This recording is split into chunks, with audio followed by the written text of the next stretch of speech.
Hello, this is your boy Miguel for the Mobile 757 on an Easter day. A lot of people are not working, but I still want to help people.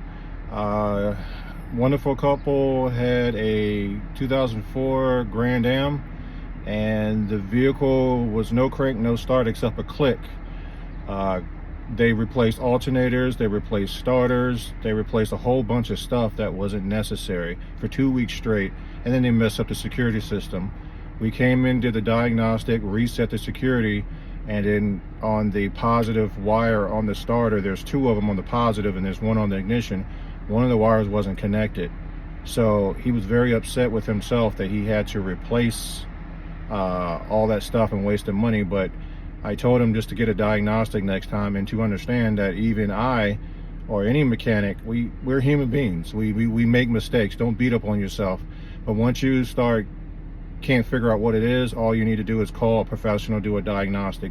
Their car is starting 100% fine. They're completely happy on Easter. And happy Easter, everybody. If you like these videos, please like, subscribe, and share. Thank you.